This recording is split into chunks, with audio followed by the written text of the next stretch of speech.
Okay, this is from the directory. This is from the complete directory of primetime TV shows, and this is their little capsule summary of Batman the Animated Series.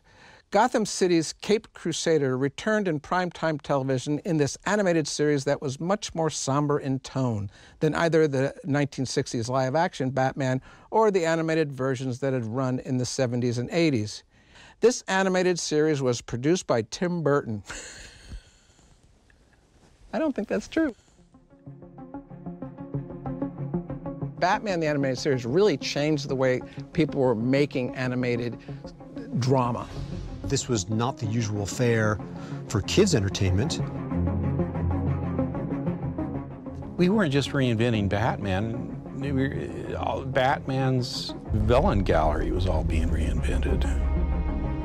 Fox did not give us a lot of notes. They had some overall general notes, but at least at first, they were pretty hands-off.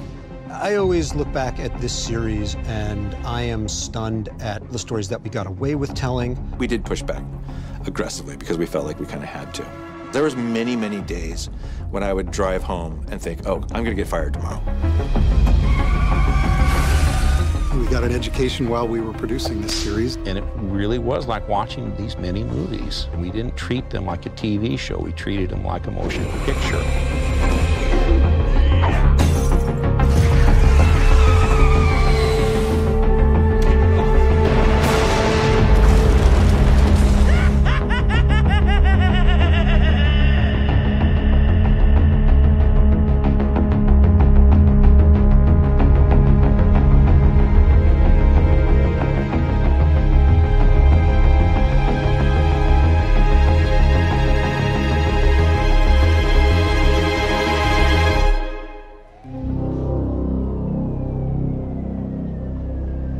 We knew what we didn't want.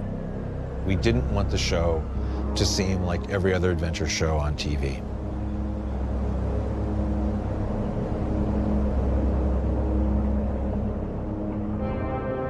We wanted the show to be appealing to kids because we knew that it was, they were our primary intended audience, but at the same time, we wanted to show that we ourselves would watch as adults. Every single project is a puzzle, and every puzzle has only one set of right pieces. And Batman the Animated Series, every single piece was the right piece to the puzzle. This was a big paradigm shift in animation, this Batman series. Everybody looked at superheroes differently, everybody looked at cartoons differently. The challenge was in the beginning, and convincing the powers that be that this look and the edginess of it could be successful.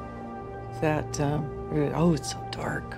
Yes, that's what it's good. That's what's good about it, And everybody was like, I don't know. So getting over that hurdle to the point where they'd let us go that way, that was the biggest challenge.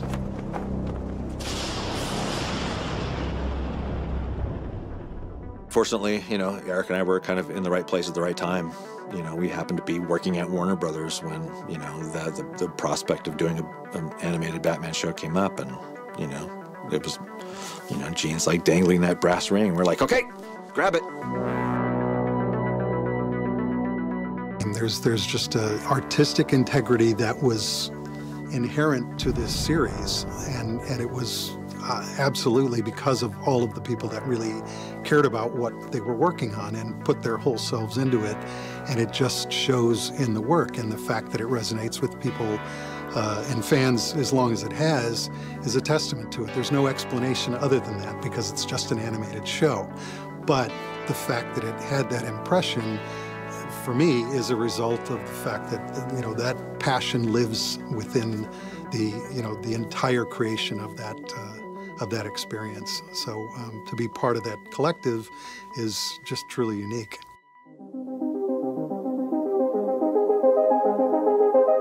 The 66 Batman show with Adam West was actually my first exposure to Batman as a character.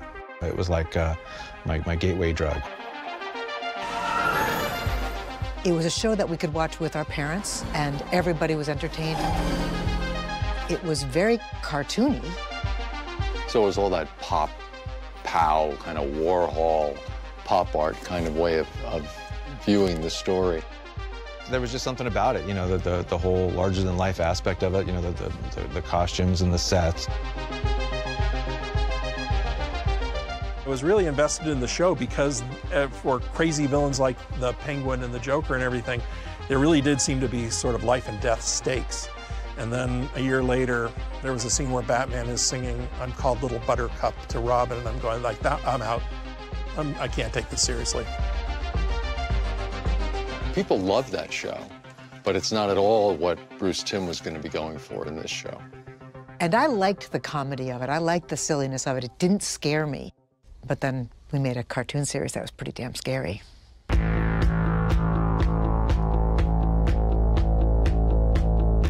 Once you got into the mid to late 80s, obviously there was a seminal change in the type of stories that were told. Some of the most iconic Batman stories of all time came out at that point with Year One, Dark Knight Returns, Killing Joke. The thing that really changed for me was the Dark Knight Returns graphic novel by Frank Miller. I think for everyone, there were new edges for the kind of stories you could tell with Batman. And it really redefined Batman stories ever since. The late 80s it was time for Batman. The whole world was saying, we want some Batman. And that was even before the movie came out, even before Tim Burton's movie came out. You know, when I first got into the business, when I got into the animation business, it was a pretty dark time for the industry as a whole. There were the 3 networks, that was all you had, and the animation was all Saturday morning, and a lot of it was because they had a requirement to fill a certain amount of children's programming.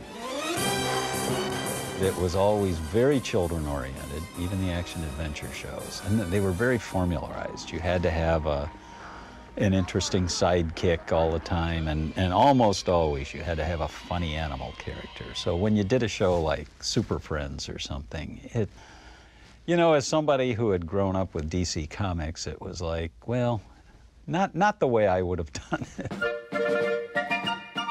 The network had a very skewed vision of what they felt kids wanted to see, so it's all shows about kids and kid issues, and it's not really funny. I started animation in '81 at Hanna-Barbera. The landscape was that animation was pretty much dedicated to kids 2 to 11, and almost all of it was on Saturday morning.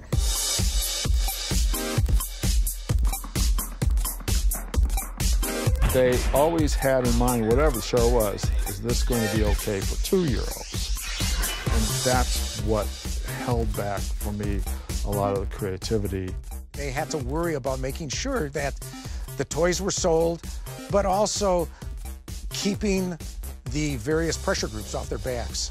And there was plenty of that. Not just like the PTA, but there were various Action for Children's Television.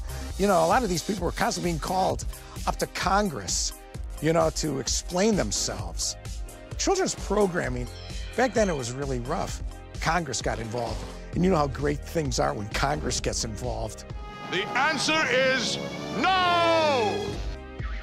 They would say, make it goofy, make it wacky, make it zany, but they had no idea what that was. It was never funny. It was just sort of on.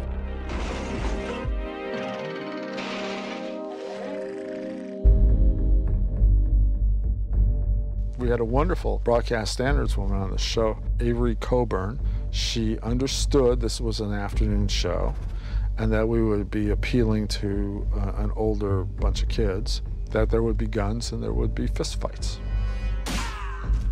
If there's something awry, she would have an answer for us. I've had to do this at countless parties. What do you do? BSMP. What is that? And I usually tell them, and they still don't get it. And then I wind up saying, you know, I censor the shows.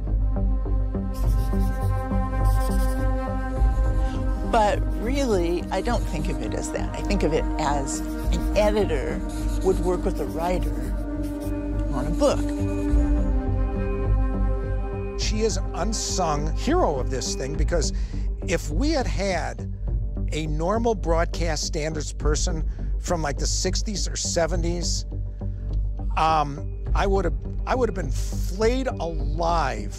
You couldn't have someone hit someone with a frying pan because a child would have access to a frying pan. You know, you'd have to show seat belts when a child rode in a car. All of these examples of a general policy to keep kids safe. The idea came to try and create a Saturday morning network. That was going to be the very first one created since the very early 50s.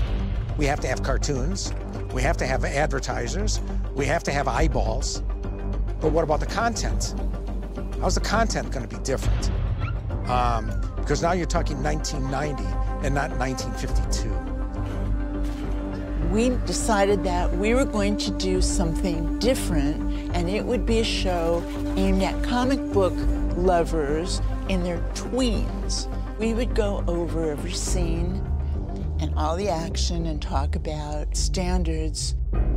I definitely had great respect for those people that were producing this show.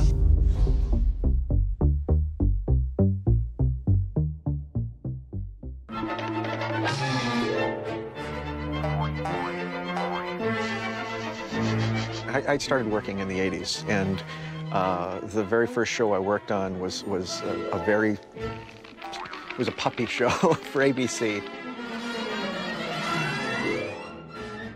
You know, they had the Wuzzles and gummy bears. So we're talking fairly light fare. The early part of the 80s, we were pushing the wheel. And we were doing what we could in Saturday morning, but it was very restrictive with the programming rules, with the broadcast standards.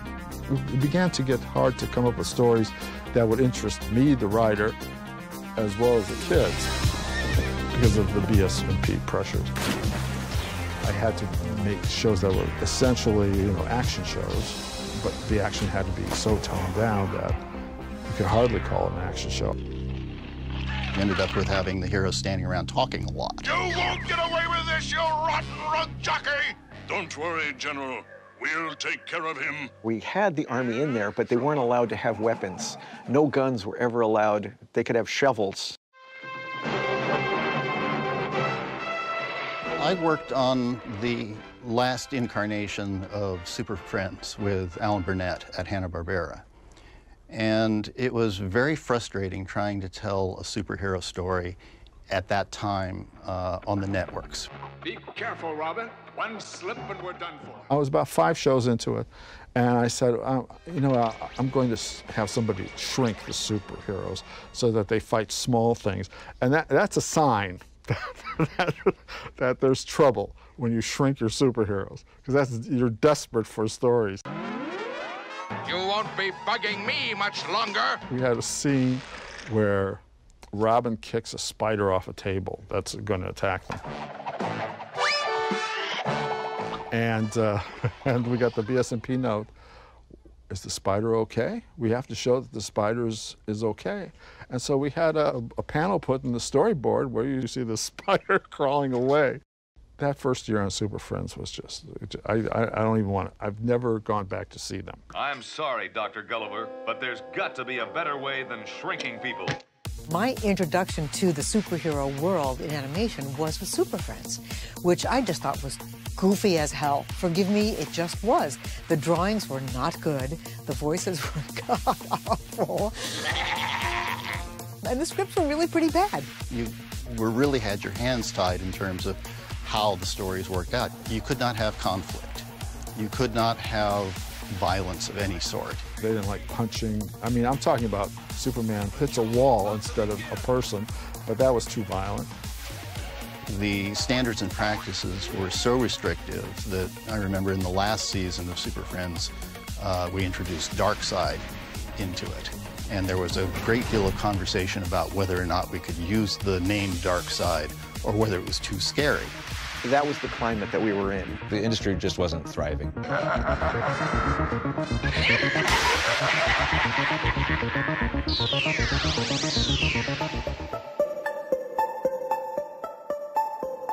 A lot of the earlier generation of the famous 9 old men, the star animators from going back to like the Snow White days, a lot of them were retiring or dying off, and there didn't seem to be like a whole new generation of people who were being mentored and brought into the business to further that. There was really nobody in the middle age range doing animation. There were young guys like myself and Bruce Timm and Tom, I think, is a little older, in our 20s, and we were just starting our careers, like 79, 80, 81. And then there were the guys who had been on the original Disney features and at Warner Brothers, and they were all in their late 70s and 80s, and they're looking to retire. And then here at Warner Brothers in '89, I think, was when we first started doing Tiny Toons. That was our first big show as a newly revamped studio for TV cartoons. And fortunately, it was a huge hit. I met Gene McCurdy when I was working at Hanna-Barbera, and I had been there for a number of years. I'd done a lot of Scooby, but Gene McCurdy was my boss there. She was in charge of all the writers at Hanna-Barbera. And at some point she said, I can't do this anymore, I'm out of here. Boom, she was gone, and she was over at Warner Brothers. And they had no real production facility going on at all at Warner Brothers. Steven Spielberg and Terry Semel of Warner Brothers got together one day and they said, hey, let's make sort of a junior version of Looney Tunes. We're tiny, we're toony, we're all a little loony, and in this cartoony, we're invading your TV. I came to Warner Brothers, it was late in November, it was right around Thanksgiving, and the first week in January of 1989, there was a press conference with Spielberg announcing we were going to produce 65 half hours. I had been there, what, 6 weeks.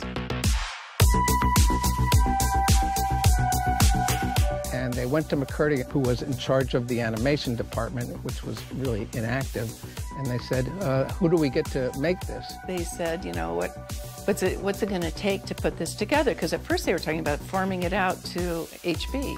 And I went, no, you can do this here. And she said she had the nerve to say, well, why don't you let us do it? Why don't you let me start a division of animation? And they said, well, that's pretty chancy.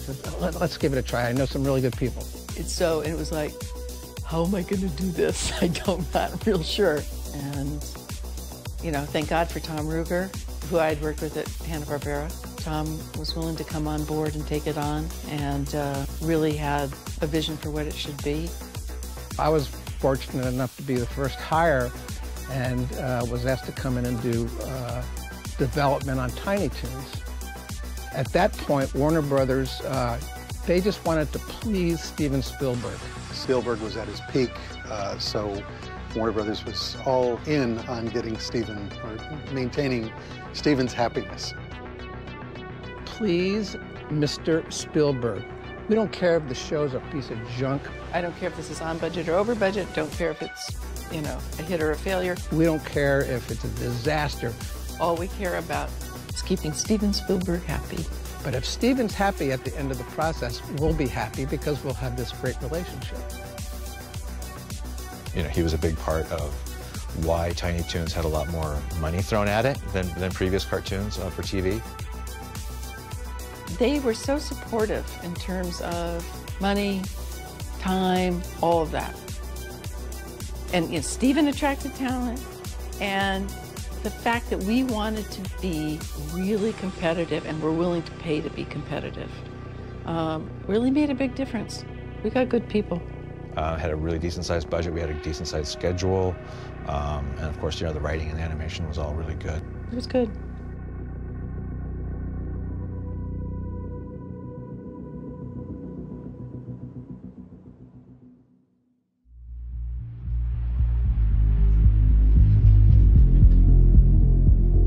Tiny Toons had happened at Warner Brothers, and that was kind of the golden age of the new revival of animation in the 90s. Frank Miller's Dark Knight had come out as a comic, and then the Michael Keaton, Tim Burton Batman came out. So things were pushing in a different direction, Batman-wise and comic-wise. There was a revolution going on. that was changing the movie industry, that was changing the television industry, that was changing the comic book industry. And the two culprits behind this were our first Batman live-action movie in 1989, followed by Batman the Animated Series. And you can't talk about one without also talking about the other. Tim Burton's Batman feature film was a monster hit, just huge. It was like printing money. The revolutionary aspects of this were amazing. Tim had to wrestle with the concept that any move he made could wind up having people unintentionally laugh. At the movie, at Batman, at the situations, that was pretty terrifying. But he figured it out. And I'll never forget the day he said to me, you know, Michael, in order to do this seriously, this movie is not going to be about Batman. And I said, what are you talking about? He says, no, this movie's got to be about Bruce Wayne. It was very popular with kids. The stage was really set for Batman to appear in some form or another. Warner's wanted to make the cartoon, Fox wanted to air it, and they realized that it was different than what had gone before. Every single genre movie since 1989, I don't care if it's a superhero, if it's a general comic book movie, if it's sci-fi, whatever, every single one is still to this day being influenced by the vision of Tim Burton.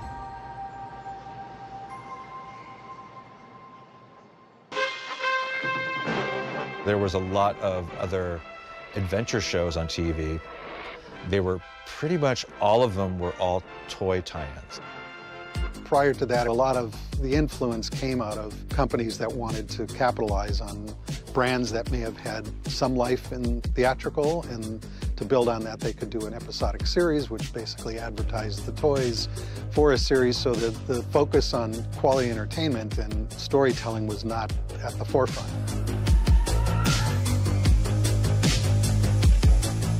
One thing I remember coming in to work on the Batman animated series was a sense of relief that it was a new day in animation. I remember the other writers and artists on the series talking about this opportunity that Batman presented, that kind of the cuffs were off. I think even to us working on it was not, we didn't believe they were actually going to do anything like we ended up creating.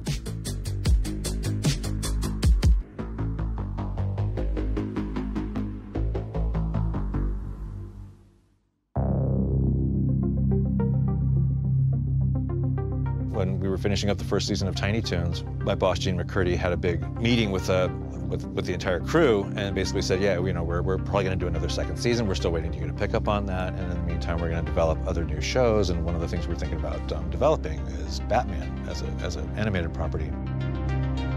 Warner Brothers is doing a new Batman. Well, I've heard that one before. Oh boy, here comes another Super Friends. These guys have been doing Tiny Toons. I love Tiny Toons, but it's goofy comedy. It's Tiny Toons. It started off very experimental at the beginning. Gene McCurdy wanted to see who on the crew would be interested in doing a Batman show, and Eric Radomski came up with this really stunning background design where he was using very vibrant colors on black paper to sort of mute the look and give it a darker look. Because of the Tim Burton influence, I chose to present the piece I felt was influenced by the dark noir sort of beginnings and picking up on Tim Burton's direction of that first film. His influence on my sort of perspective of the character was probably the most influential, because I wasn't particularly a comic book reader as a kid. Eric's not really a comic book fan. He is not like me. He's not like a lifelong comic book fan. All he knew about Batman was the Adam West show and the Tim Burton movie. And he was not even a fan of the Adam West show when he was a kid. Growing up to see Adam West and you know, the campy television series, you know, kind of left me uninterested. But he loved the first Tim Burton movie. I mean, that's why he was into doing the Batman show. Yeah, it's true. The opportunity to bring some influence into animation that could, at least be in line with what Tim Burton's movie was just unique. And that's kind of why my direction came out the way that it did in the very beginning. That was the main influence for me for what this could be. And if they were willing to consider that, that was the only piece that I had submitted.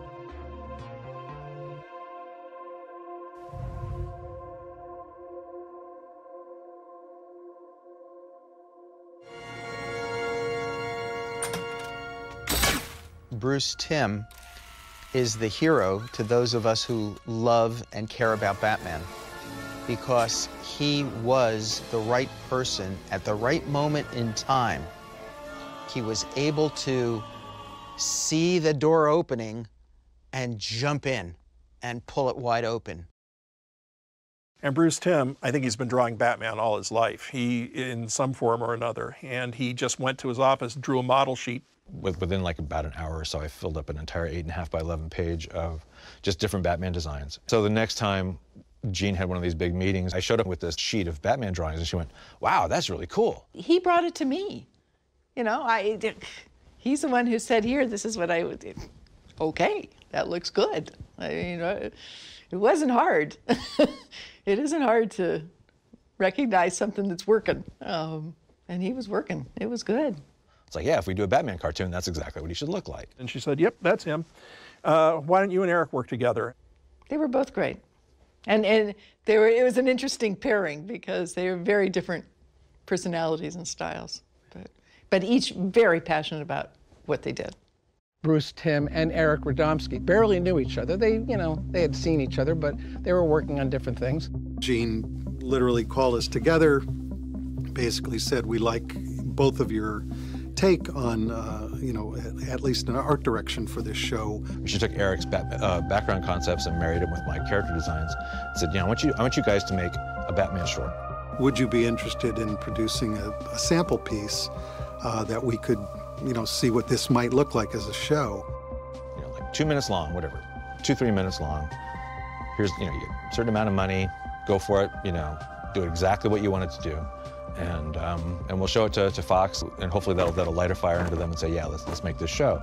I remember Bruce with his, Tiny Toons storyboards and him being very happy that he could now do this instead. I remember that. I think it was maybe 6 weeks to animate the whole piece. And then we did just a very basic mix on it with existing music and sound effects, and Bruce and I participated by recording some of the fight sequences because we couldn't afford real actors at the time. So we were in the booth doing our grunts and groans and fisticuffs. And by the time we got it done, they had already signed the deal. So, but what was good about it was that it gave Eric and I kind of a calling card.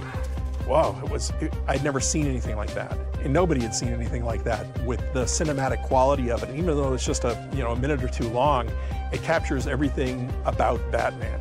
Everyone took a real liking to it. We can do that on a weekly basis. That would be awesome. Out of the blue, Gene had called Eric and I into our office and said, "How would you guys like to produce the show?" I think both of us didn't really know what the producing job was. I was a storyboard artist on Tiny Toons when that meeting happened. So at that point, I really had no deeper ambitions or wider ambitions than just, art directing, the Batman cartoon, if it came to be. We were certainly dumbfounded at the same time. It was like, yeah, sure. Okay. So, it's like it was, I'd have to be stupid to say no. Until you walk out of the room and literally go, how in the hell are we going to do this? We've never produced a show. We don't know, certainly don't know budgets and schedules and what's going to be involved and who's going to be involved and what is our real role, because we're literally two artists that were just production artists, yesterday, and today they're asking us to produce this series.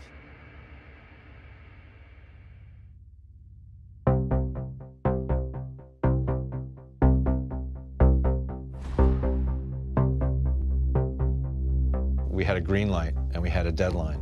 So we had to kind of get going. Because we were, I think, too new to realize the potential disaster it could have been, we just trudged forward. Ended up working with a lot of people that I'd never worked with before, but you know, we had to take chances, and fortunately a lot of it paid off. The art is useless if the stories aren't any good. And when we first started, we didn't even have a story editor. Gene was able to step in and understood where we were coming from, and actually that brought us Alan Burnett in the beginning, because we needed, Bruce and I, neither of us had experience as writers. Alan is just a god. Gene McCurdy and I go back a few years. I was a page at NBC and got an internship at children's programs, and the person who hired me was Gene McCurdy, who was the manager of children's programs at that time. Alan Burnett has been part of my life, my entire creative life, I suppose, or television life. So when I got to Hanna-Barbera, Alan was there as a writer. And one of the shows that we were going to develop and try to sell was Super Friends. Dedicated to truth, justice, and peace. And Alan and I both felt that it needed to be serious, that it should be, that it couldn't be Adam West, that we needed to do something that was really took the characters seriously. So we tried to convince ABC that this would be the way to go, and they didn't want to do that. I had another vision of what kids would like. She knew that he was a big comic book fan, and specifically a big Batman fan. And she had, since, I think from the very beginning of the show, had tried to get him over to come work here. And he was over at Disney, you know, doing one of the duck shows. And I kept saying to him, that's ridiculous. You shouldn't be doing that. Wait a second, DuckTales? Really? Come on, you know, it's like, I mean, I like DuckTales, but are you kidding me? It wasn't until he got the assurances that we would be able to tell the kinds of stories in an honest way that he committed to come on board. Gene McCurdy promised me I'd have guns and I'd have fistfights, because I wouldn't come over otherwise. And I didn't believe her. I really didn't. And then they had a trailer, and there's guns are going off and fists are hitting, and it's great. And I said, even then I said to Gene, "Are you? This is okay. We can do this." And she said, "Yes, yes, you can." Almost. We had a policy against showing gun use. We never showed impact, but you hear the bullets and you see the reaction. Mom, Dad. It was very moving, very dramatic, but more mature, more adult than you would see in any other show up to that.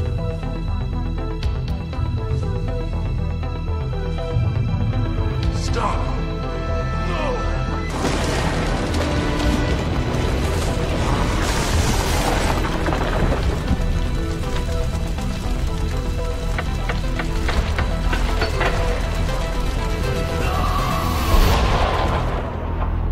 I had wanted Alan, and he was like, no, I'm under contract, blah, blah, blah.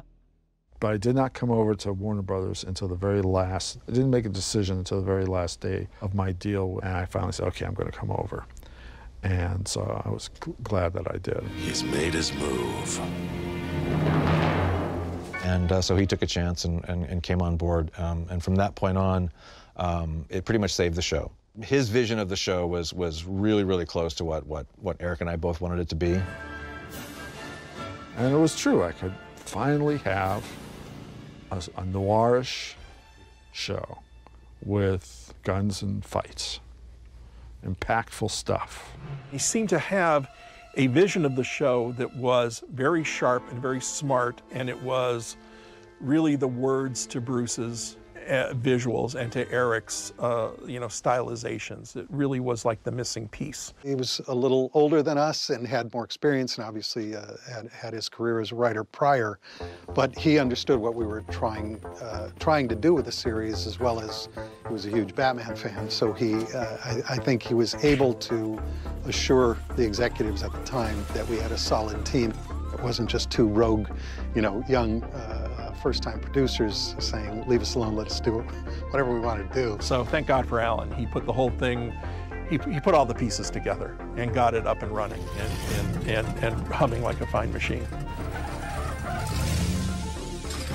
And so the rest is history. We were hiring people like kind of not off the street, but people who didn't have much experience or whatever. Glenn Murakami was a guy who, he had never worked in the business. He'd never actually held a paying art job before, but he was a comic book fan and he worked in a comic book shop. I will say it's the first time I felt like I found my people. I mean, growing up and being into comic books and movies and illustration and stuff like that, I think that was the first time I found a collection of people who all saw all of it the same way that I did.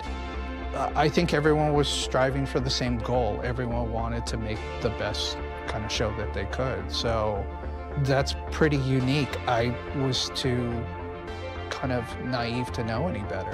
It came as as just a team effort to say, we've got to get this thing done. I've got ideas, you got ideas. They clearly like what we did together. Let's see what we can do.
The shock of my life was I was sitting down and Bruce shows me that trailer that they did. And I was like, you gotta be kidding me. You're doing Fleischer Superman. You've gotta be kidding me. You know, just sign me up. Warner Brothers had 7-minute Fleischer shorts of Superman that I thought were awesome. Yeah, Jean liked those Fleischer cartoons. And she watched them on Moviolas down in the Warner Brothers basement. They were dramatic, and the look of them, everything about them. Eric and Bruce wanted to make a series like the Fleischer Superman, but they wanted to make it for the 90s. They wanted to make it even darker. And I think maybe I said something about Fleischer to them. I probably did, because Fleischer was always something that haunted me. I don't know why, but it just did. It was funny, because Eric and I were both really big fans of the Fleischer Superman cartoons, but we didn't actually want to just recreate that look. We kind of wanted to put our own spin on the superhero world, you know, incorporating, you know, film noir and German expressionism and Art Deco. But we specifically were trying to do something that wasn't exactly Fleischer inspired. And then one day we were meeting with Jean McCurdy, and she kind of said, you know, the show should look like a Fleischer Superman cartoon. And we're just like, yes, it should. It's like, yeah, we were trying to not do that, but it totally makes sense to do that. So yeah, why fight it? So I may have mentioned Fleischer to them, but I mean, it's so Bruce Timm, those designs, that he would have done that way anyway. But, you know, I don't know that I had to say it out loud. He knew what he wanted to do. I thought it was an upgrade of the Fleischer stuff. And I thought, damn, that's good. That's great. Visually, the thing was handled. Bruce and Eric and the entire artistic staff and the director, I mean, they had this thing visually. It was like, it was poetry in motion. I mean, they knew how to tell a story without dialogue, without sound.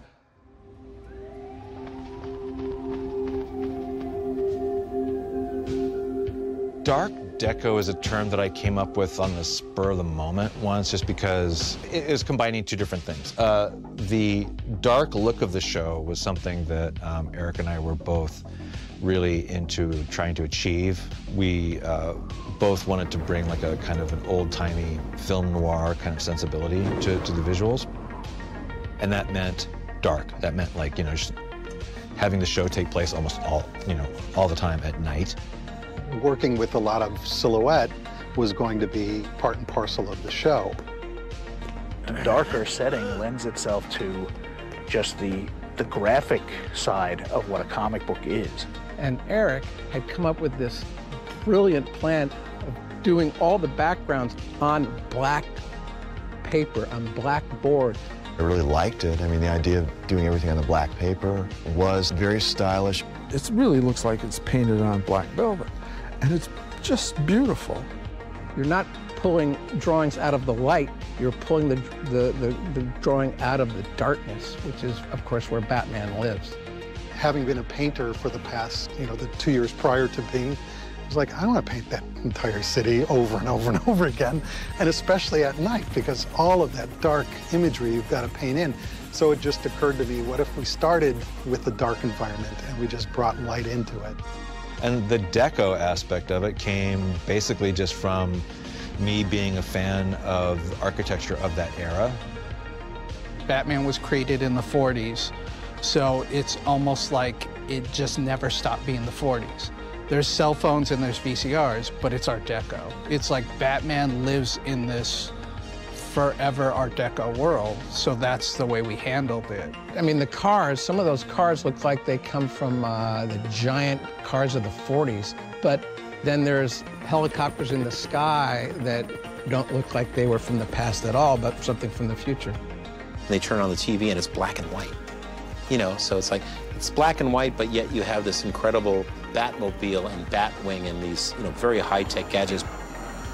There were computers and portable phones, and there was technology of the time, but done and executed in a way that was more kind of reminiscent of this, very classic look and feel. A lot of film noir. This was the feeling we wanted to have with all the heavy blacks and the shadows. That high contrast photography, that especially in the 30s and 40s, Orson Welles was like the king of it. Just where you get that shadow, just jet black. We did that. It was the Universal monster movies and Cabinet of Dr. Caligari and Fritz Lang, Metropolis, as well as M and Citizen Kane. The whole concept of film noir, that all influenced the writers and the artists and the editors of Batman comics.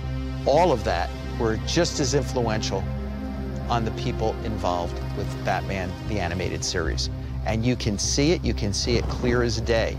We definitely were informed by noir fiction and pulp stories, And Hitchcock was kind of a guiding light of how to tell a visual story, how to tell a clean visual story, how to deliver mood with camera. This was a Warner Brothers gangster movie show that had a superhero in it. And noir, not just stylistically, but thematically, where we were focusing on villains and focusing on somebody who felt wronged and wanted vengeance, and sympathetic people that actually were the criminals. And that's a very noir trait. It's not just about dark shadows and cool buildings. It's about the people and the darkness in society. It's really cool. We early on decided we wanted to have individual title cards for each episode. This was something they used to do back in the old days in classic cartoons. When they would have those wonderful lobby cards, you know, and going back even further than that, hand-painted lobby cards, you know, so that kind of stuff was a great throwback.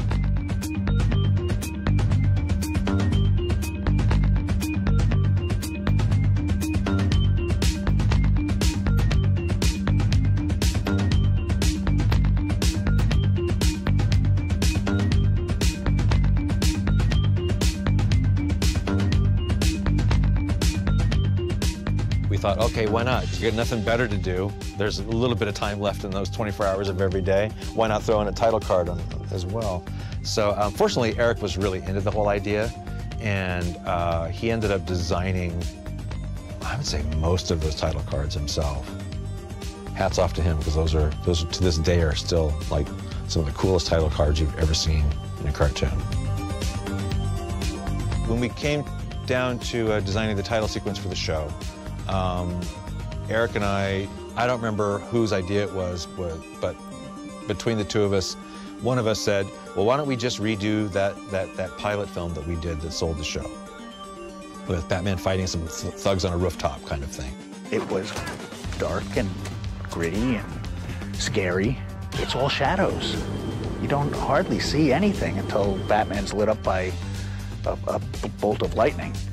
I think all along we had planned at some point to put, you know, Batman as a title, you know, a series title on it. And at some point we were just like, well, what image do we want to cover up with that title? Because they all look cool. I don't think we need the title. You know who that guy is on that building. The lightning's around him. You know who that is. It just said, this is something you've never seen before, and you almost had to do it because it was so compelling. And so that title sequence it still holds up. It's phenomenal.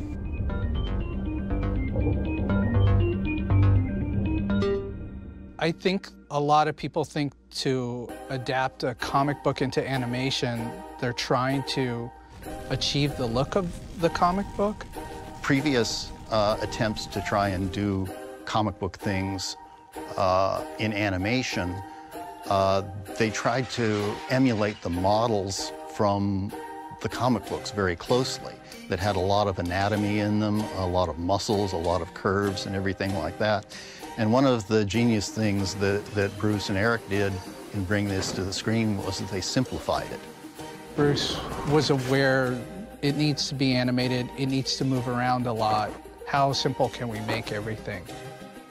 Every line you draw has to be duplicated, you know, thousands and thousands of times. And then you're painting them all. This is back when we were still doing cell animation. Oh my gosh. So it really behooves you to simplify your character design so they don't have a lot of muscles and rendering and all that stuff. Voila! We do that 19,999 more times and we have a 20-minute show.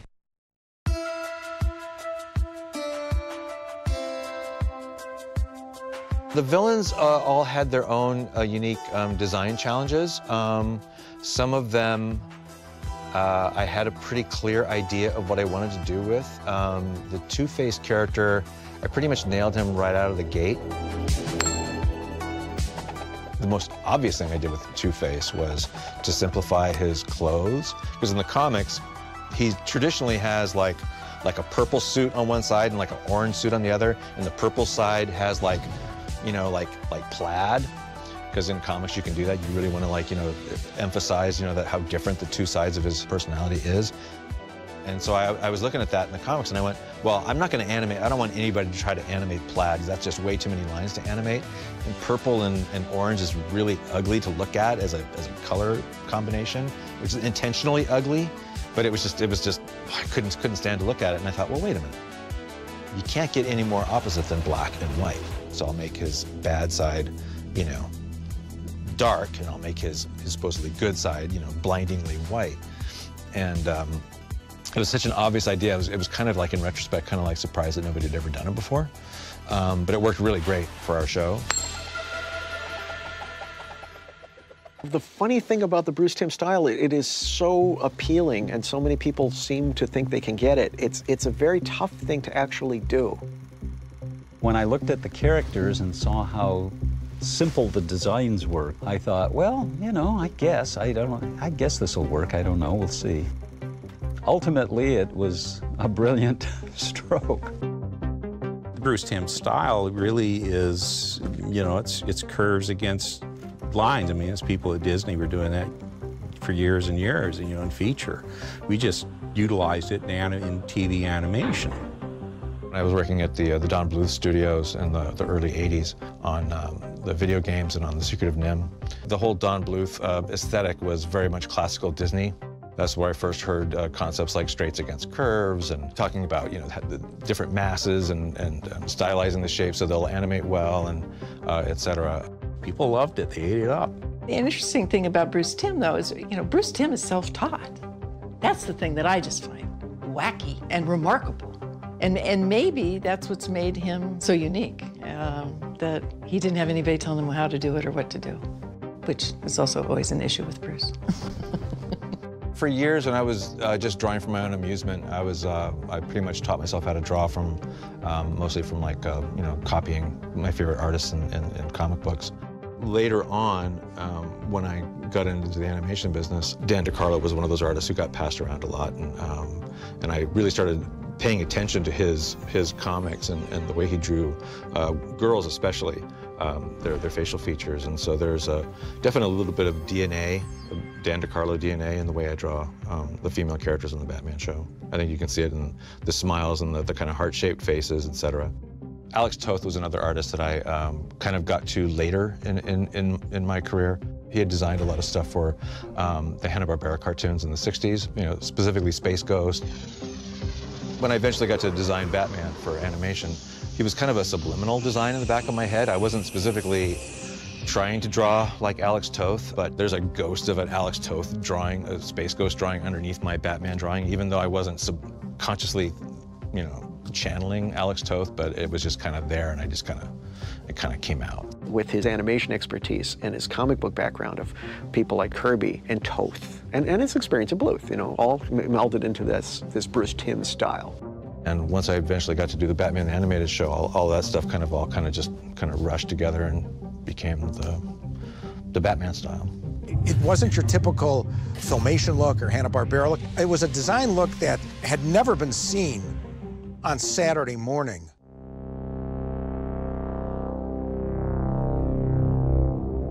I used to have nightmares of, my nightmares were very literal. My nightmares were taking artwork to Bruce's office to show him, here's my design. Bruce had a long, a corner office, and he kept it very dark. And back then he could smoke in the office. So you'd knock on the door and the room would be filled with smoke, and you'd have to walk across this long room to get to him at the end of his desk. And it was filled with toys, but it was dark and stuff like that, and smoke. And he would look at the drawing and he would sigh, and then he would reach down and pull a piece of paper and put it over my drawing and like redo my drawing. And then I'd look at it and I'd go, oh, okay, like he'd make it better. And then I'd have to take that walk of shame back to my desk to redo the drawing. But he was right. I mean, that was like a good learning experience. And little by little, I think he could see that I was getting it. And then little by little, he would start going, okay, don't do this. Okay, do this. And I apprenticed, you know, I graduated up, but I think that's rare. to apprentice like that. I mean, I learned a ton just by going through that process. There was just so much of the show to design, and before I had my own in-house crew to help me design the characters, and we had to kind of get going quickly, I actually enlisted some of my favorite comic book artists. I just reached out to them because I had nothing to lose. So I reached out to both Mike Mignola and to Kevin Nolan, whom I didn't know either one of them, but through DC Comics, you know, we were working with on the show, I got their phone numbers, and I just called them up and said, hey, I'm doing this Batman animated show. I'm a big fan of your work. Would you like to do some design work for the show? And they both said, okay, sure. Mike ended up designing Mr. Freeze.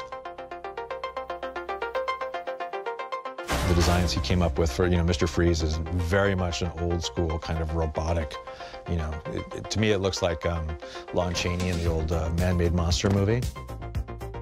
You try and scrape off all of the barnacles of the storytelling that have accumulated over the years because there have been so many stories told about these characters, and try and get back to the essence of what they are.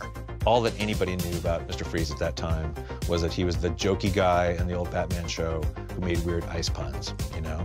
And he was either, you know, dry as ice, George Sanders, or he was, you know, crazy Otto Preminger. I said, but what if we took a character like that and added emotional depth to him? You look at Heart of Ice, an episode that Paul wrote in season 1, it's one of the best episodes, if not the best episode, of the series.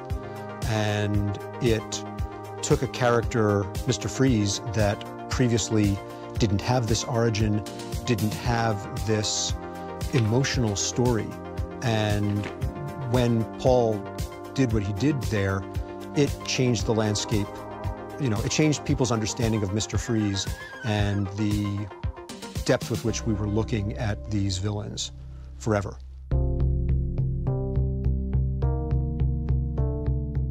I didn't know Paul well. I hardly knew him at all. We passed down the hallway. And I knew him from the fact that he worked for Lucas. Everybody knew that. Everybody, that was the big buzz that Paul Dini's writing the Ewok show, because everybody wanted something like that. And he was disenchanted at the time for various reasons and was thinking of making a career move and leaving Warner Brothers. And I wanted him to stay on because he was a good writer. I was sort of over on Tiny Toons and sort of somewhere else, and I'd kind of left the studio for a while to work on some other stuff, and I wasn't really sure if I wanted to go back or to what degree I wanted to go back. And I said, you can't go. There's got to be something you want to do. He said, well, I have this idea for Mr. Freeze story. And he told me a sentence or two, and I said, write it, do it. A day or so later, he came back with the outline. I'm reading this story, and it was Heart of Ice, and it was just great. It was exactly what I wanted. And so he started writing it, and then he was in. He was back in. By that time, he said, you know, just come back and start writing. And it's like, yeah, all right, this is great now. It's a lot of fun. And thank God, because he wrote some of the most important scripts for that show.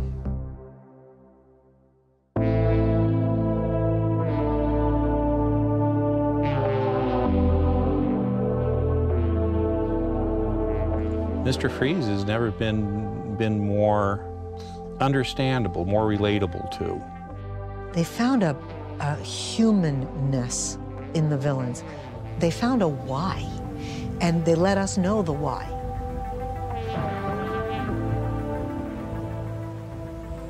How much can you feel for a character like Victor Freeze? Can you empathize with him?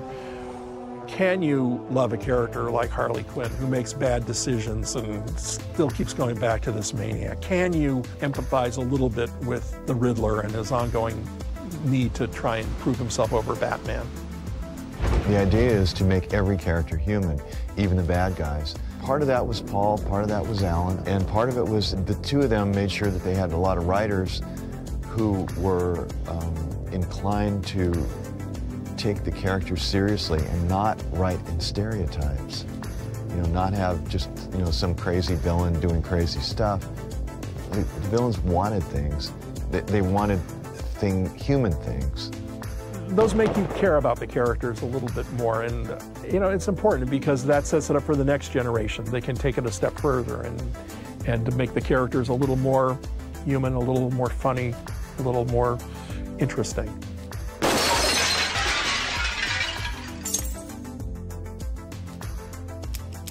In our show, we were able to end something without necessarily a happy ending.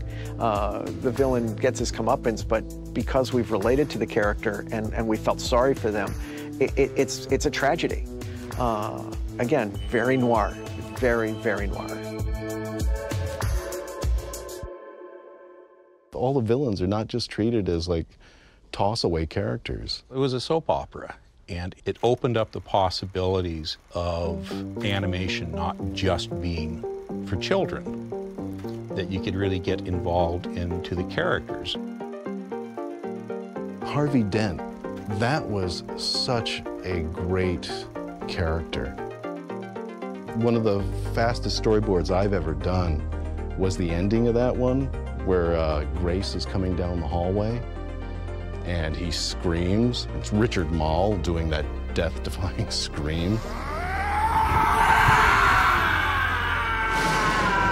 When I saw that played in an audience at a convention once, and at the end, when Grace goes, "Harvey," and he turns to the camera, I heard this girl in the audience just started sobbing uncontrollably. Like it is, it's so sad, it's so tragic. Harvey. Villains suffer not because they're villains, they suffer because of something they wanted. And it's not just some cheerful, happy ending, usually. Goodbye, Grace.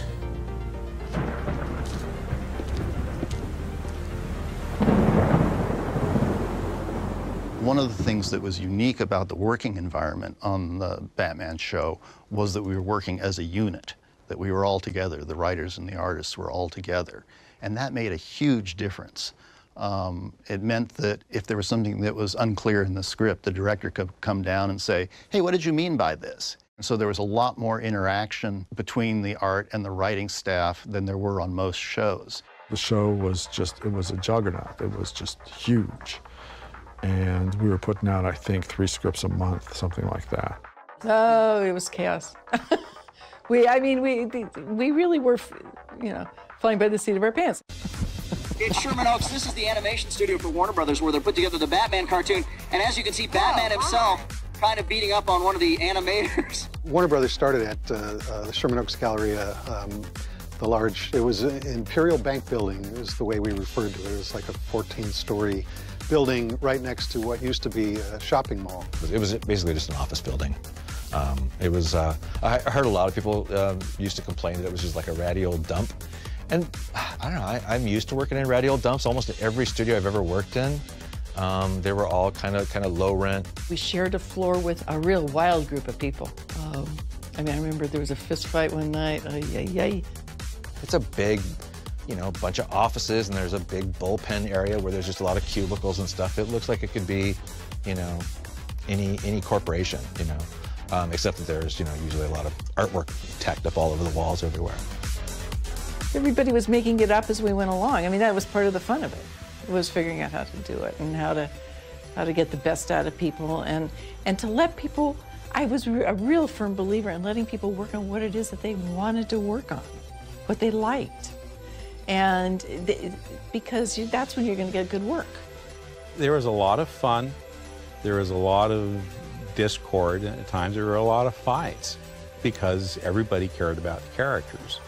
Animators and cartoonists, I think, they're very rebellious, and they need something to rebel against, and in order to help feed that creative juice. Well, I don't like this, and it's kind of stupid. I mean, look, you have him jumping out of a third-floor window, and he's walking away. No, he's not. Why don't we have him sit there and break his ankle, and we see him in a cast? They go, well, they wouldn't do that. They said, why not? And, you know, and then maybe we get something else out of it that's completely unrelated to what we were even talking about, that just evolved from that discussion. But the point was, you would have those discussions. There was a lot of that type of sort of creative energy that was fun.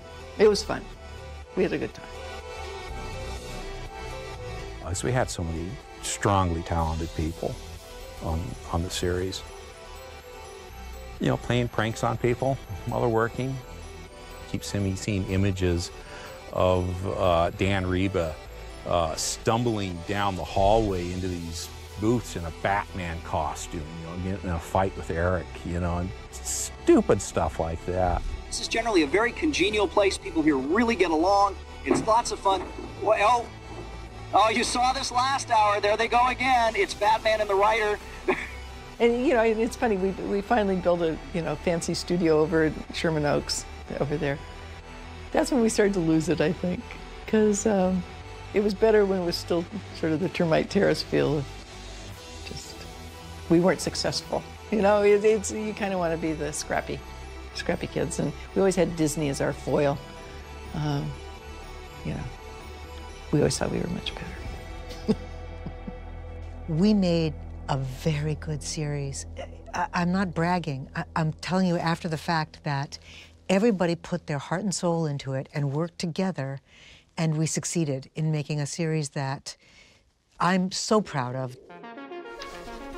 Let's go 38 to 47, just that far. We had Andrea Romano as our recording director, and she also cast the show. The real secret of the show was the casting.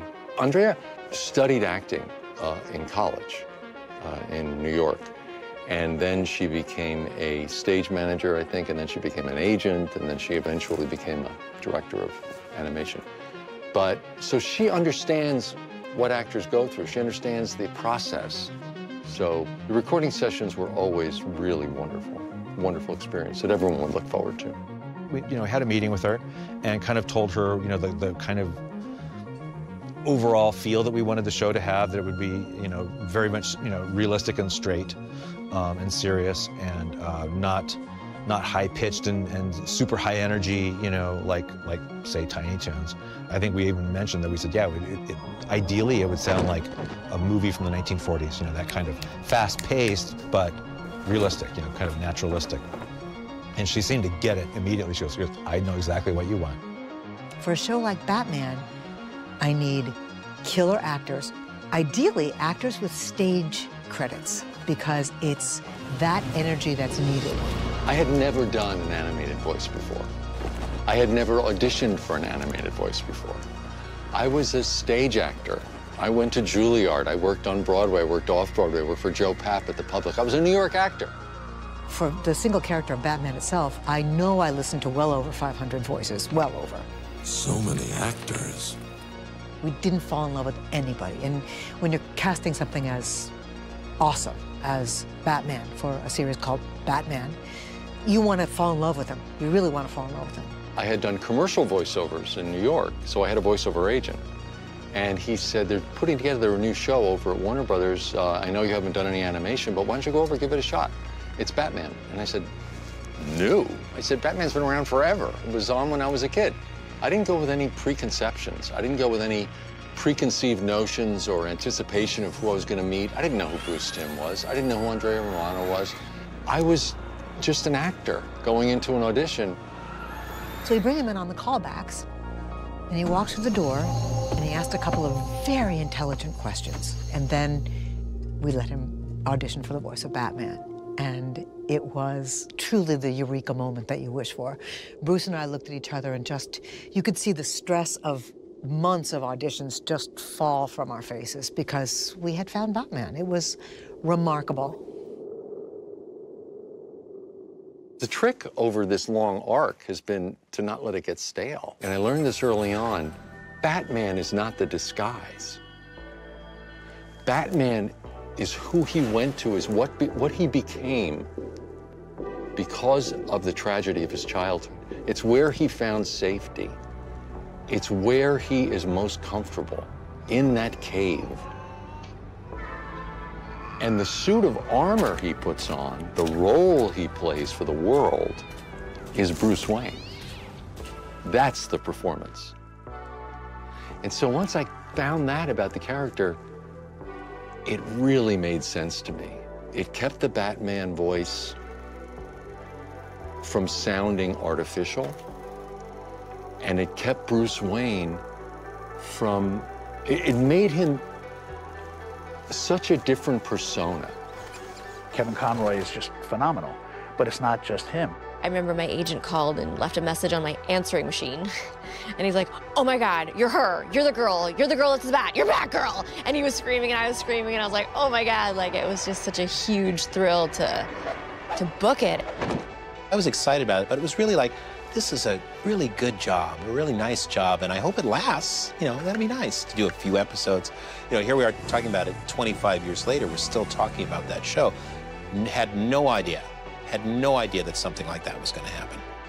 Andrea Romano was able to, you know, she's amazing in terms of not only her ability to figure out who to put where, but to get to them and to convince them to do it.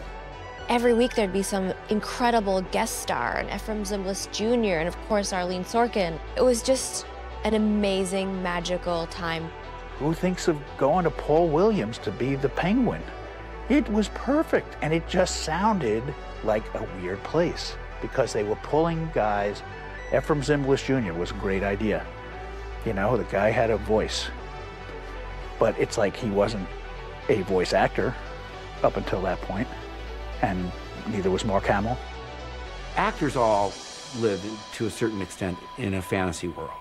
And to me, doing Batman was a lifelong dream in the sense that I always thought that the character actors had the most fun.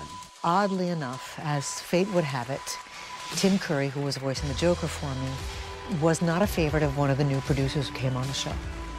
And truth be told, I never would have replaced Tim Curry. I loved Tim. I thought he was doing a beautiful job. But I could never please this producer. So now I have to find the Joker. But we're at least 2 or 3, maybe 4 episodes into animation with Tim Curry's voice. So the animation is done, the mouth flaps exist, there's an energy, there's a performance, there's a timing that I have to find an actor who can bring their own Joker to it and voice, mouth flap, match Tim, and sing, because the character sang in the Christmas episode. So I auditioned people, and I went, you know what, I've got to give Mark a shot at this. This might just be the answer to our prayers. Mark Hamill, oh my God. Do you think we can get him? Mark walked in, and he was incredible. One of the things that said at the top of the audition script, don't think Nicholson. What a relief that was. Because I figured if you're going to just try and imitate Jack Nicholson, you're going to really suffer. Because as wonderful he is in the movie, Jack is Jack. All we can do is imitate, and that's not something I wanted to do. I remember hearing his audition for the Joker, and it was the laugh. Once I heard the laugh, I was going like, oh God, that's it. You're really sick, you know that, boss? It just sent goosebumps down my spine. He has so inhabited that role, and it would just sort of physically take over his body as he did it. It was an amazing transformation to watch.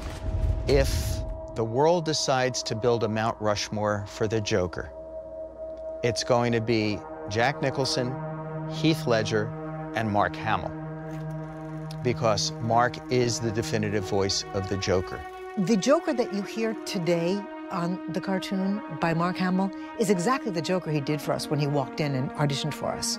It was manic, it was funny, and there was a little element of tragedy to it. There was just a little bit of like, this guy is a lost soul, and he doesn't care. And that's what made it scary.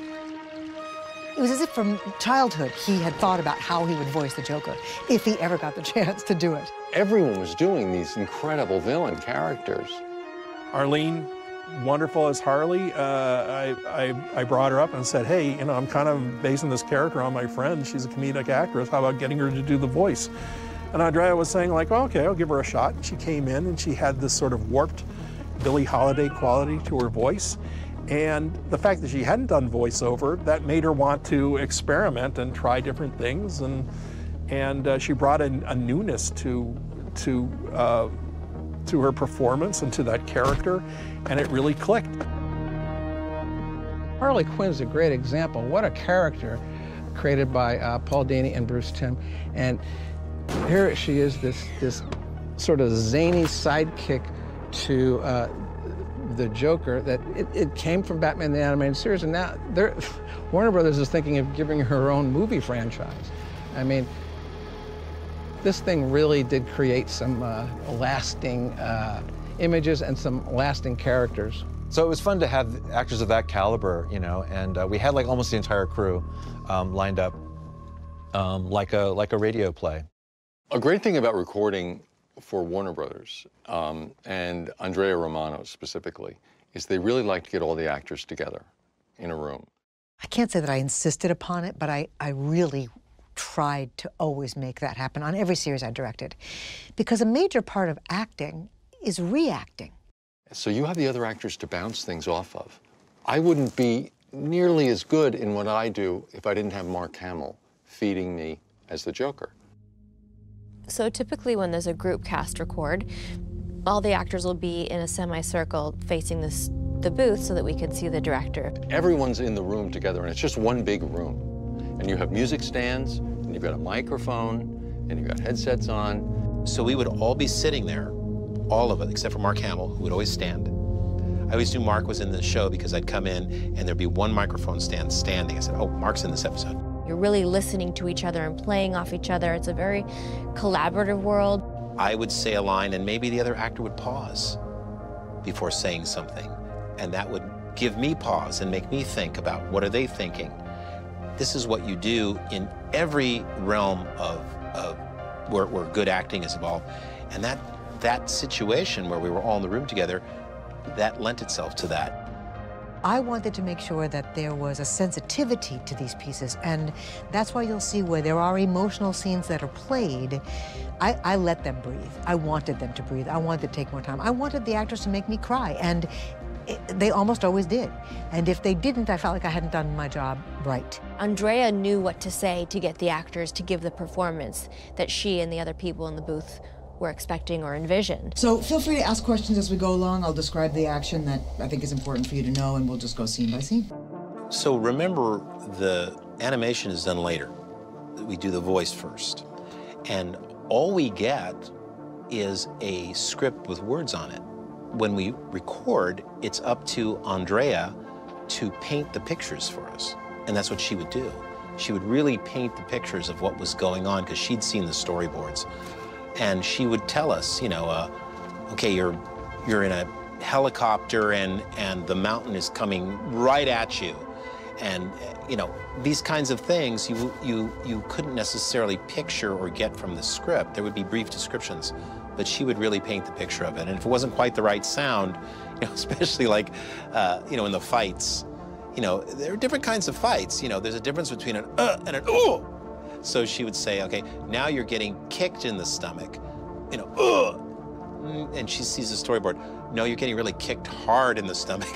So, you know, those are things that we would not be able to do unless we had, you know, a wonderful captain at the helm, which she, you know, was and is. I would never ask an actor to do something that I wouldn't do. So I was right there with them. I would cry with them. I would angry with them. I would yell with them. I would do everything. I would do it first so that they could see that it's okay to do it that broad. It's okay to you know, to cry, to yell, to be, you know, all those things. These are super real, authentic, emotional pieces that we were working on. And that's part of why the show was so well loved by the fans. They felt that authenticity. It was very collaborative, how we came to the energy of the show and where the quiet moments needed to be. And those are the moments that I really love to direct, where you just take that breath, that moment, and then a huge fight scene happens. Bruce is very upfront. He did not want a wall-to-wall music on his shows. You know, at times, sometimes I wish that we had just a little bit more. But he was right in saying that we need breathing space, absolutely, especially in these types of shows, the film noir. Sometimes you just need a simple sound effect, you know, the dripping of the water, you know, a rat scurrying across a sewer line or something. That's all you needed. You just let the echo take it, and that's the music. That little sound effect carrying over in an echo plays as music because it serves the same purpose. Music was equally as important and as wonderful and brilliant as all of the other elements that came together, and to say that we knew that would happen would be a complete lie, because all of those things made the series become the iconic series that it has become.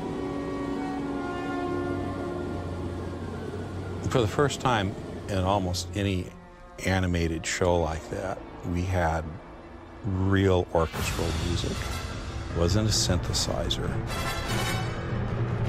It was real instrumentation.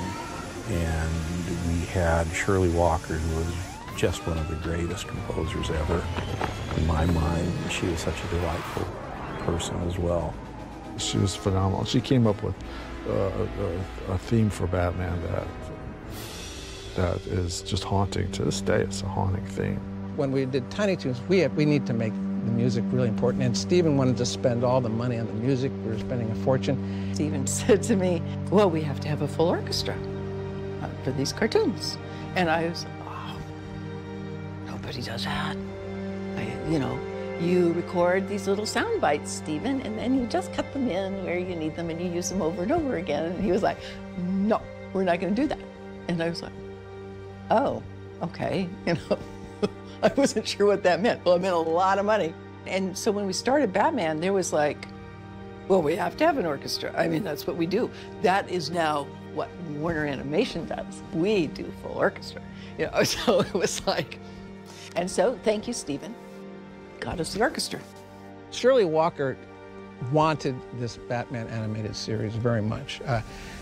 She really kind of stepped forward and said, you gotta let me score this series. She was, oh God, makes me get teary. She was really a gift. She was something else. Talk about a strong woman, in that business. And she had worked for Danny Elfman. And God, the talent and the sound that comes out of her was something else.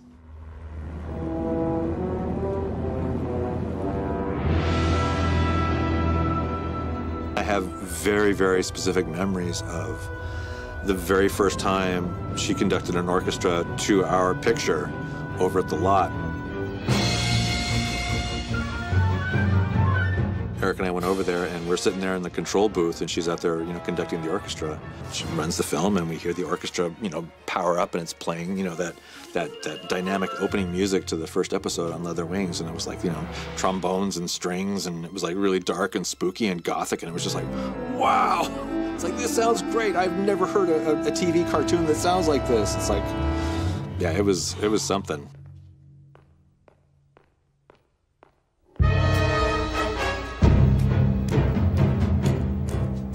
And she then whispers to me, she's like, over half of these people are LA Philharmonic players, and this was a day job for them. And you just, I don't even know how you describe that other than to go, how did I get so lucky? I mean, this is just incredible. And then, of course, they start into the music, and it's just chills. When I heard the score for that first episode, I just brought tears to your eyes. It's just so beautiful. And it's just, I couldn't believe that they assembled like an orchestra. It was like one of the great moments of my life.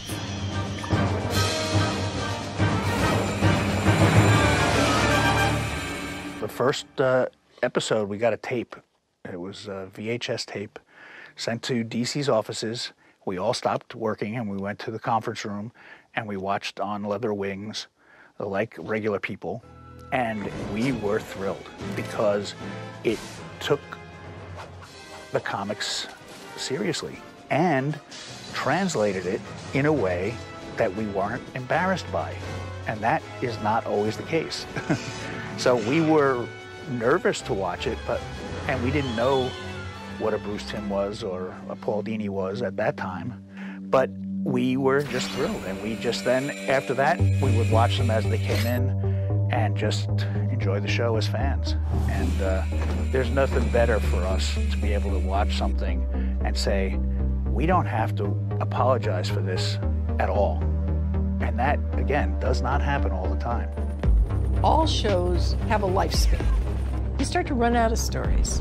You start to run out of a new vision. It's very hard to sustain something too long. And it'll become detrimental when you do. These have lifespans, I believe. The period of time when we were doing this series, this was where you wanted to be in animation. This was where everybody wanted to be in animation. And the big reason for that is Jean MacCurdy. She was the best animation executive, bar none.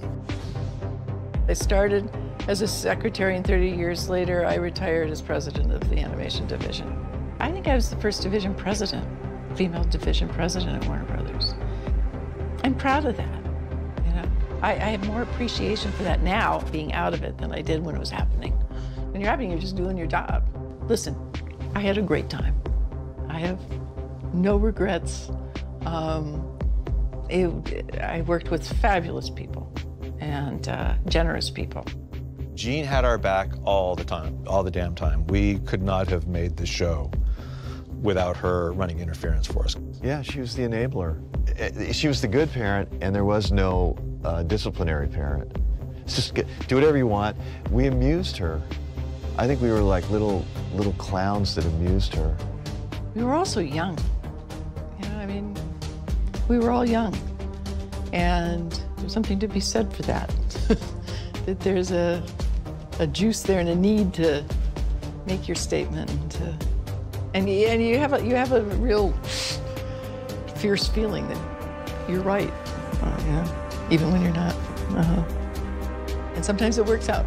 We got a lot of pushback from people, you know, saying, yeah, who are these two young punks, you know, telling us this is how they want to do the show. It's like, well, that's not how you make a show.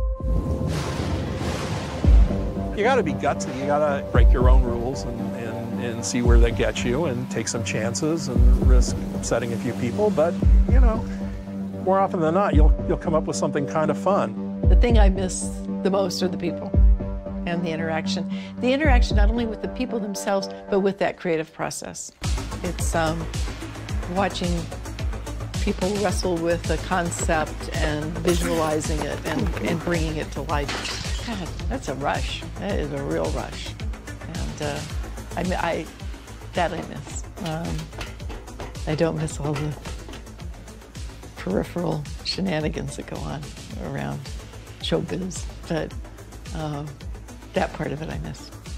I got to work so closely with such creative people as Alan and Sidney, and it was just wonderful to be creative in my job and to work with these people who were at the top of their form and had these visions of, you know, what animation could be. And yeah, it was a highlight of my career for sure. People think of cartoons or comic books as, oh, that's just a cartoon or a comic book. It's disposable, it's kid stuff, and we just played it straight. I think we were all fans of it and we loved it. I'm trying to make it not a big mystical thing. I think we just played it straight. When entertainment is done well, it works on a level for kids and adults. I really think it's something that it is embraced and carried throughout the years. You know, I see people at conventions all the time. There are people who are like in their 30s, you know, saying, "Oh yeah, you know, when I was a kid, your Batman was like that was my first exposure to Batman." And it's like, well, that's kind of cool because like my first exposure to Batman was Adam West, you know. So it's kind of neat to be kind of somebody's first. And when I go to cons, it's another opportunity for me to give back and say thanks, and they get so excited to meet me. I mean, I've had people pass out, cry and shake all the time. You know, I was at a con about 6 months ago, and there was a girl talking to me, and I looked over and I saw her mom like really crying. And again, I've seen people cry many times, but there was something unusual about her. So I went over and I said, "Are you okay?" And she said, my daughter's autistic and she hasn't spoken in 5 years. When she knew you were coming, she hasn't shut up for 2 weeks. And I was like, wow, like, that's heavy. That's heavy that knowing she was gonna meet me brought her back out. And I take that real seriously. I'm happy and amazed that the show has had the lasting power that it has, that it's still popular.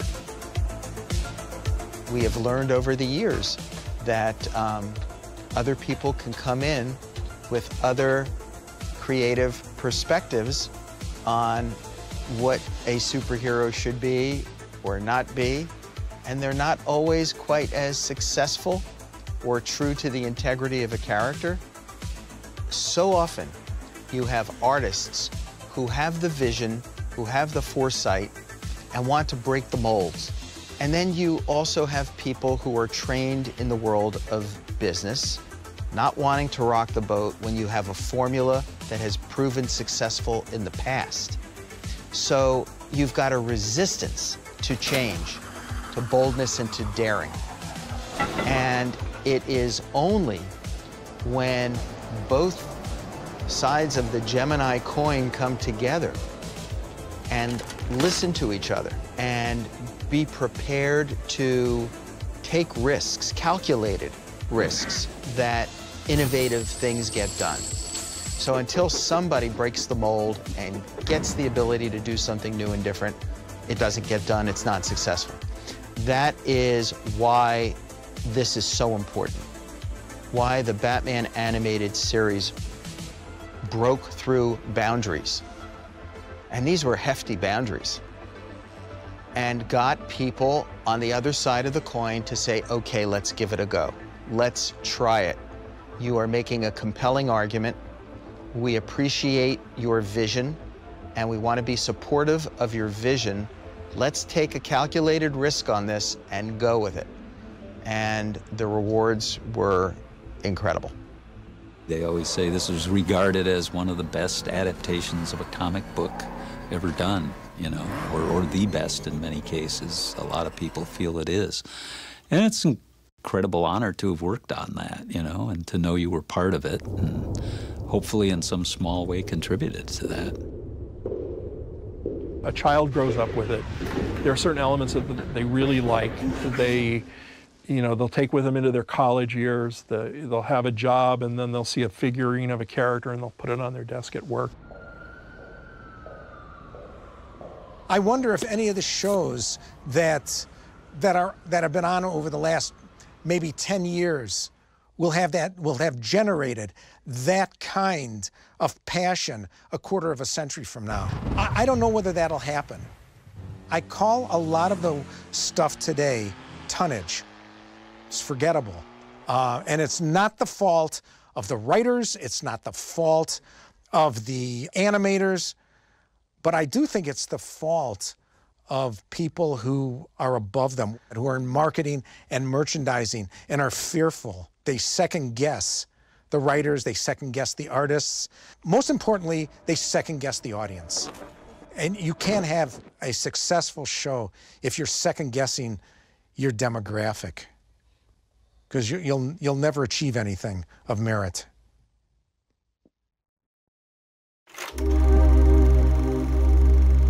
It was great to see words that we had come up with, you know, written down on a page, and hear those lines come to life.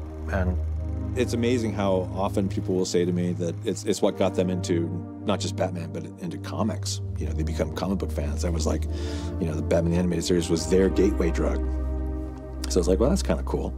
But as to why, I don't know. Like I said, I think you kind of had to be there.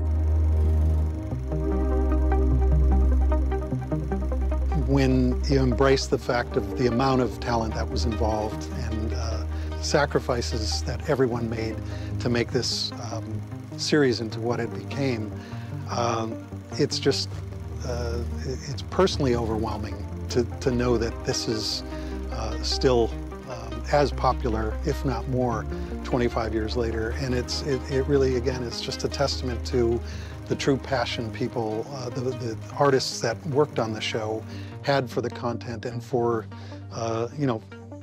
for the goal, because it took the team effort to pull this off and keep it consistent for the time that it took to produce this show. After he died, I was asked to go to a memorial lunch for Bob Kane's passing. It was this secret dining room that studios have.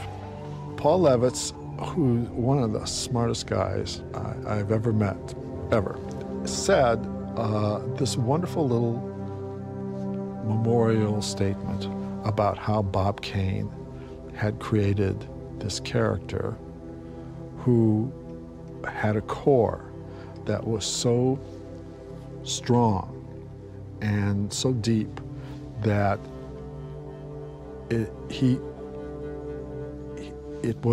other writers could come in and add their vision to this character and change the world, create the world, do things with him, and then let him go for the next person to come in. That really is a remarkable thing. And the way Paul said it was beautiful. And that's how I felt about us, the Batman group at Warner Brothers, that suddenly this Batman, this character came to us, having had all this added to them over the years by other creators. And now it was our turn. And we took our turn, and then he goes away for the next person. So it's quite, I mean, Batman is an amazing character with legs that will go forever.